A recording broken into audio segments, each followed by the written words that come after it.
नमस्कार. Icon steel प्रस्तुत build icon या उपक्रमात आपण नाशिक जिल्ह्याच्या मालेगावमध्ये आहोत आणि आपल्यासोबत आहेत senior civil engineer Satish Sarode. नमस्कार सर. सतीशजी नमस्कार. नमस्ते. बिल्ड आयकॉन या उपक्रमात आपलं स्वागत आहे. धन्यवाद. आपण 1989-90 पासून आपण या क्षेत्रामध्ये कार्यरत आहात. हो बरोबर. जवळजवळ 35-36 वर्षांचा अनुभव, खूप दांडगा अनुभव आहे. तर त्या अनुभवाबद्दल आम्हाला जाणून घ्यायला आवडेल. तर आपण सुरुवात करूया. सर्वप्रथम तुमचं शिक्षण कुठल्या शाळेतनं झालं, कॉलेज कोणतं होतं? बरोबर आहे. माझा विषय असा होता सर की आमचा हा व्यवसाय घरचा असल्यामुळं वडील सिव्हिल इंजिनियर होते. त्यांचा कन्स्ट्रक्शनचा व्यवसाय होता आणि वडिलांना मी पूर्वीपासून मदत करत होतो. मला बाहेरगावी काही शक्य नव्हतं, इंजिनिअरिंग करणं, डिप्लोमा करणं वगैरे असं. तर मग मी इथं आमच्या मालेगावला पॉलिटेक्निक चालू झालं होतं, केबीएच पॉलिटेक्निक. तर तिथं मी ॲडमिशन घेऊन विथ म्हणजे माझं साईट एक्सपिरियन्स आणि कॉलेज असं दोन्ही पद्धतीने मी अटेंड केलं आणि मी माझा डिप्लोमा पूर्ण केला. पण या क्षेत्रात यावं, या क्षेत्रामध्ये उडी मारावी, हां, याच्यासाठी म्हणजे चालना काय होती किंवा प्रेरणा काय होती? नाही, मग माझे आईपण माझे वडीलच होते ना. म्हणजे वडिलांचा सगळा व्यवसाय बघितला मी, त्यांच्या सगळ्या गोष्टी अनुभव घेत गेलो. मग एक इंटरेस्ट येत गेला की चला बा, आपलं नोकरी वगैरे काही दुसरं करण्यापेक्षा आपला घरचाच व्यवसाय आहे, तर आपण तोच फॉलो करू पुढं. वा. हां, अशा म्हणजे तुम्ही म्हणजे म्हणतो ना की बाळकडू घेऊनच बरोबर याच्यामध्ये उतरलात. हो, त्यावेळेस उतरलो मी. पण तुम्ही तुमची पहिली साईट कशी मिळवलीत त्याबद्दल सांगू शकाल? नाही, तसं तर मग मला म्हणजे आमच्या वडिलांनीच घरची साईट दिली होती की 2 साईट मला स्वतःला पूर्ण हँडल करायला दिलं त्यांनी, की तुमच्या पद्धतीने तू सगळे निर्णय स्वतः घे आणि सगळ्या स्वतः पद्धतीने तू सगळं कर, मी आई मागोबा. आणि मग त्या पद्धतीने मला 2 साईट त्यांनी दिल्या. ते मी माझ्या पद्धतीने पूर्ण हँडल केल्या आणि अगदी फुटिंगपासून स्टार्टपासून लेबर हे करणे, लेबर मिळवणे किंवा त्यांच्याशी कॉन्टॅक्ट रेट करणे, नंतर प्रत्येक मालकाशी कॉन्टॅक्ट करणे, त्यांच्याशी त्यांचे अनुभव, त्यांना लागणाऱ्या गोष्टी समजून घेणे, नंतर सगळ्या मिटिंग, आर्किटेक्ट लोकांच्या मिटिंग, नंतर मग सगळे डिझायनर त्या लोकांची मिटिंग, आणि मग एक साईट हळूहळू मी हँडल करायला सुरुवात केली. आणि थोडं काम झालं की वडील मला थोडंसं हे करायचे की हां ठीक आहे, तुझी त्या गोष्टी चुकता आहेत, बरं थोडं इथं थोडं अजून थोडंसं हे कर, व्यस्त हे कर, सगळ्या गोष्टी ते मला घरी शिकवायचे. ओके. सर, तुम्ही आता एवढा वर्षांचा अनुभव आहे, बरोबर, तर अनेक लोकांबरोबर तुम्ही कामं केली आहेत. हो. तुमच्या टीममध्ये सुद्धा म्हणजे जे कामगार असतात ते काही स्किल्ड असतात, काही अनस्किल्ड असतात. हो बरोबर. आपण अकुशल कामगार किंवा अप्रशिक्षित कामगार असं म्हणतो. तर मोस्ट ते आपल्याकडे आहे ना, आमच्या मालेगाव जे आहे ना, एक शहर पण नाही आहे आणि असं खूप खेडं पण नाही आहे. तर इथं आम्हाला जे लेबर मिळालं ते अनस्किलच मिळालं आणि प्रत्येकाला ट्रेनिंग आम्हाला द्यावी लागली. बरं. आणि मग त्यातले जे समजा आता माझ्याकडे 50-60-70 लेबर आहे, त्याच्यामधले मग मी काहीतरी 10-15 चांगले जे थोडेसे नॉलेज, जनरल नॉलेज आहे, त्या लोकांना बाजूला केलं. मग त्यांना थोडं जास्त एक्सपिरियन्स देऊन माझ्याकडे ट्रेनिंग करून मग म्हणजे त्यांच्या अंडर पण नवीन माणसं टाकली. अच्छा. हां. आणि मग त्यांच्या माध्यमातून मग मी ते काम हळूहळू वाढवत गेलो. जसं आता 15 माणसं एक्सपिरियन्स वाले झाले, त्यांच्या अंडर 15 देऊन मग मी परत ते डिवाईड केलं सगळे. सर, जसं तुम्ही आता तुमच्या कामगारांमध्ये जसं तुम्ही फिल्ट्रेशन आपण ज्याला म्हणू, की ह्याच्यातले कुठले चांगले, हो, त्यांना बाजूला घेऊन त्यांना एक वेगळं काम तुम्ही दिलं आणि बाकीच्यांना एक वेगळं काम दिलं, हे वर्गीकरण तुम्ही जसं केलं, हो, तसंच तुम्ही आता वर्गीकरण मटेरियल बाबत कसं करता किंवा बजेट कसं तुम्ही ठेवता किंवा क्वालिटी कशी चेक करता त्याची? मी आहे ना सर, पूर्वीपासून म्हणजे जसं वडिलांनी मला शिकवलं आणि कसं होतं की अनुभव होता मला, मी माझ्या आयुष्यात कोणत्याच गोष्टीमध्ये कॉम्प्रोमाइज नाही केलं, ना रेटमध्ये ना क्वालिटीमध्ये. मी माझी क्वालिटी एक मनात पक्की धरली की आपल्याला अशा पद्धतीचीच घरं बांधायची, कुठंच कॉम्प्रोमाइज करायचं नाही. मग मी त्याप्रमाणे काय केलं की रेट पण तसेच घेतले समोरच्या मालकाकडून. ज्यांनी कमी रेट दिले त्यांचं मी कामच घेतलं नाही, याच्याकरता की आपलं नाव खराब नको व्हायला. आणि दुसरी गोष्ट की आपल्या स्वतःला सॅटिस्फॅक्शन पाहिजे की मी रेट घेतलेले, पण मी जर माझ्या पद्धतीने कामं चांगले दिले लोकांना तर एक माझं नाव होईल आणि त्याचा मला लॉंग टाईम त्याचा बेनिफिट मिळणारच आहे असं. तर या सगळ्या गोष्टी मी माझ्या आयुष्यात एकदम पक्कं ठेवलं होतं.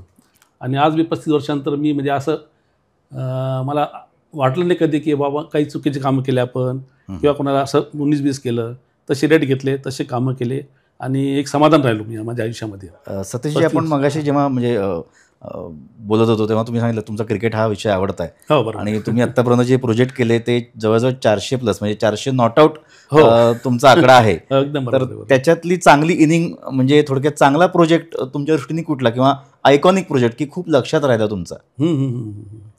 नाही, काही बंगलोज केले सर मी, म्हणजे मी मोस्ट बंगलोंचेच कामं केले. तर एक तिथं एक 8-10 बंगले मला म्हणजे खूप चांगले मिळाले. त्यात कसं असतं की आम्ही तर काम करायला तयार आहे, मी काम चांगलंच करायला तयार आहे, पण समोरचा किती रिस्पॉन्स देतो मला किंवा तो कोणत्या पद्धतीने मला माझ्याकडून करून घेतो हे पण खूप महत्त्वाचं आहे. नाही पण एखादा आठवणीतला की बाबा हा ऐका ना, मग ज्या म्हणजे मालकाला असं होतं की बाबा मला पैशाचा प्रॉब्लेम नाही आहे किंवा मला वेळेचा प्रॉब्लेम नाही आहे, कारण बांधकाम ही गोष्ट अशीच आहे की तुमच्याकडं पैसा असला आणि तुम्हाला प्रोजेक्ट पूर्ण करायला वेळ नाही तरीही काम चांगलं होणार नाही, आणि दुसरी गोष्ट तुमच्याकडं पैसे नाही आहे आणि वेळ भरपूर आहे तरीही काम चांगलं होणार नाही. दोन्ही गोष्टींची फार आवश्यकता आहे त्याच्यामध्ये व्यवसायामध्ये. तर ज्या लोकांना खूप हौस होती काम चांगलं करायचं आहे, आपल्याकडे पैशाचा प्रॉब्लेम नाही, वेळेचा प्रॉब्लेम नाही, तर त्यांचे कामं मी अगदी म्हणजे पूर्ण मन लावून किंवा सगळ्या पद्धतीने करून घेतले त्यांच्याकडून.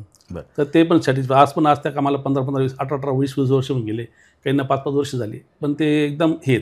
आणि जिथं वेळेचं बंधन किंवा पैशाचं बंधन होतं, कामं तर केली शेवटी, पण त्यांचे म्हणताना थोडं कुठं आपण तिथं हे झालो की आपण काही गोष्टी नाही करू शकतो त्या साईडवर. असं म्हणजे आपण असं थोडक्यात म्हणू की जे तुम्ही 400 प्रोजेक्ट्स केले, 400 इनिंग्स, त्या सगळ्याच आयकॉनिक होत्या आणि सगळ्यांच्याच लक्षात राहिल्या. म्हणजे मी माझ्या पद्धतीने तर पूर्ण चांगलं कस्टमर सॅटिस्फॅक्शन एकदम. त्यातल्या त्यात जे काही गोष्टी असतात ना, काही लोक किती हुशार असतात की नाही माणूस काम करून घेणार आहे, ठीक आहे, आपण थोडा वेळ लागला चालेल, पैसा लागला चालेल, आपण याच्याकडून करून व्यवस्थित, तर ते कामं अगदी धडक सुंदर झाले.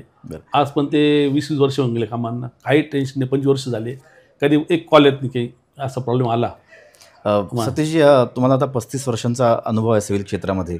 मी बरेच बदल बघितलेले आहेत, म्हणजे गाव लेवलवर, शहर लेवलवर आणि जिल्हा लेवलवर. तर त्याच्यामध्ये तुमचं आता पुढचं विजन तुम्ही काय ठेवता, की जेणेकरून अजून काय बदल अपेक्षित आहेत, अजून काय सुधारणा होणं अपेक्षित आहे, आणि याच्यामध्ये प्रशासनाने काय जबाबदारीने सहकार्य केलं पाहिजे? एक आहे सर की होतं आहे काय माहिती आहे का, म्हणजे शासनाचे धोरणं आता कडक होत चाललेत, नियम जास्त कडक टाकले त्यांनी आता. आणि समजा आम्हाला खूप प्रॉब्लेम चालू आहेत की आता वाळू मिळत नाही, समजा बाकी मटेरियलचा नाही प्रॉब्लेम होता, पण वाळूचा सगळ्यात मोठी समस्या तयार झालेली आहे. आणि आज मालेगाव असं म्हटलं तुम्हाला की शहर पण नाही आणि खेडं पण नाही, तर लोकांच्या डोक्यात आता हे जे आपण आर्टिफिशियल सँड वापरतो, काही लोक वापरत आहे, तर ते लोकांच्या अजून डोक्यात बसत नाही. आणि शासनाने असं लक्ष देऊन काही गोष्टी जे राजकीय त्यात आलेले गोष्टी त्या बाजूला करून जर वाळू वगैरे आम्हाला स्वस्त दिली, आणि बाकीचं मटेरियल जेवढा नाही प्रॉब्लेम आहेत काही जास्त, पण ह्या गोष्टी करून दिल्या तर निश्चितच कामं चांगली होतील आणि लोकांनाही 2 पैसे स्वस्त पडतील कामं. आज काय होतं आहे, जो बी एक्सपिरियन्स वाढतो आहे ना, तो शेवटी क्लायंटवर जातो आहे. आणि आज अशी परिस्थिती झाली की घर बांधणं सोपं राहिलेलं नाही आता. बरोबर, म्हणजे अवघड होत चाललेलं आहे. म्हणजे घर पाहावं बांधून आपण म्हणतो, बस तीच गोष्ट झाली की आज खूप रेट कॉस्टली पडतं लोकांना, हे आपल्याला समजते. त्यामुळे काय झालं की लोकांचे जे बंगलो बांधण्याची जी हे होती आता ती कमी होऊन गेली.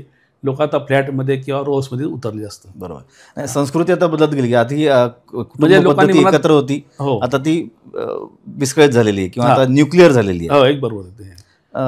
सर, आता पुढचा एक छोटासा प्रश्न असा पण महत्त्वाचा प्रश्न की तुम्ही प्रशासनाबद्दल आता बोललात मान्य, पण आता जे तरुण आहेत जे या क्षेत्रात येऊ इच्छितात, त्यांच्यासाठी तुमचा काय विचार आहे की तेव्हा त्यांनी काय हिरिरीने काम केलं पाहिजे या क्षेत्रासाठी? नाही सर, सिव्हिल हा वर जो पार्ट आहे हो खूप वास्ट आहे. खूप इथं तुम्हाला अनुभव येणार आहे. मुलांनी नवीन इंजिनियर लोकांनी आलंच पाहिजे आणि एक्सपिरियन्स घेतला पाहिजे, कामं केले पाहिजे आणि सचोटीने काम करा, त्याला कमी नाही. ज्याने आयुष्यामध्ये म्हणजे पैसा मिळवणं हा भाग बाजूला ठेवायचा, पैसा हा काम केलं तर मिळणारच तुम्हाला सगळ्यांना, तो विषय नाही. पण जर तुम्ही सचोटीने चांगले कामं केले, अगदी स्वतः म्हणजे कोणावर विश्वास न ठेवता किंवा आपला सुपरवायझर किंवा आपला कोणी मिस्त्री गवंडीत स्वतः साईटवर लक्ष दिलं तर तुम्हाला खूप मोठे चान्सेस आहे.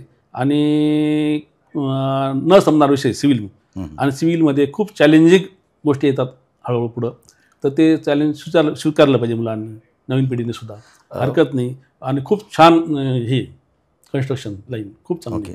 सतीशजी, जातात एक शेवटचा प्रश्न असा की तुम्ही आयकॉन स्टील तुमच्या 400 प्रोजेक्टमध्ये कुठल्या प्रोजेक्टमध्ये वापरलेलं आहे? हो सर, म्हणजे ह्या 4-5 वर्षामध्ये मी बऱ्याच साईटवर आपलं तुमचं वापरलेलंच आहे. आयकॉनचं काही विशेष नाही, आलं लक्षात का. आता मी माझे 5 राऊस चालू आहे, तिथं 100% आयकॉन वापरलेलं आहे.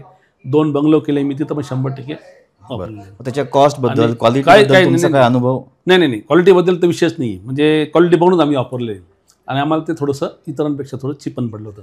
अच्छा, हा झाला कॉस्टचा प्रकार, क्वालिटीचा प्रकार. पण आता सर्व्हिस लेवलवर आपण येऊ. त्यांची सर्व्हिस लेवल किंवा मार्केटमध्ये त्याची उपलब्धता कशी आहे तुमच्या दृष्टीने? नाही, अडचण तर काही नाही, बघ तसं काही म्हणजे भरपूर उपलब्ध आहे, काही तसे प्रॉब्लेम येत नाही.